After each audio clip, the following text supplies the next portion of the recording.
Mr. Speaker, I wonder if the Prime Minister really knows what is going on with U.S. Steel from his answer he gave earlier. During the campaign, Liberals promised U.S. Steel employees and retirees that employers must honor commitments and, quote, pensioners must be included in any consultation and planning process.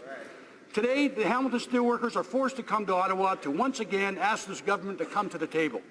The impending sale of U.S. Steel gives no guarantees that pensions, health benefits, and wages will be protected. Hamiltonians are asking, what is wrong with this government? Why, with the Hamilton Steelworkers in the room, why is the government refusing to help the 20,000 plus who stand to be hurt by this deal? Honourable Minister of Economic Development. Mr. Speaker, I'd like to thank the member for his question. As he knows, our government recognizes Canadian steel producers to be world-class, and that is why we're engaged on this file, and it's very important to our manufacturing sector and our innovation agenda going forward. The member knows the proceedings are still before the courts, but I hope for a fair and successful resolution, and we are committed to the region and we're committed to the sector. We're very much engaged, Mr. Speaker, and I'm working very closely from the member from Hamilton East Stony Creek, the member from Hamilton West Ancaster Dundas, and the member from Burlington. We'll continue to work on this file, work with the steelworkers, work with the company to find a good solution. Order. The honourable member for Hamilton Centre will come to order. The honourable member for Essex. Again, no answers from Liberals for working Canadians. When will this government start standing up for Canadian steel jobs?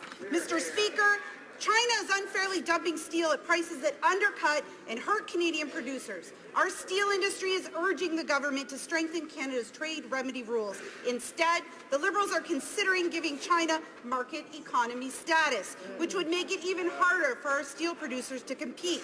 Why are the Liberals letting China off the hook? And when will this government get serious about tackling unfair steel dumping? Honourable Parliamentary Secretary to the Minister of International Trade. Mr. Speaker, steel dumping is a major concern for Canada. The Minister is working with her colleagues, the Ministers of Finance and Innovation, to support Canadian jobs and competitiveness. The Minister met with the CEOs of Canada's steel companies through the Canadian Steel Producers Association in early June to discuss their concerns. She's met with workers. She's also worked on the issue while in Europe this month.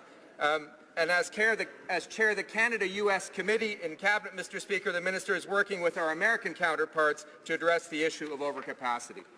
Honourable member for Oshawa.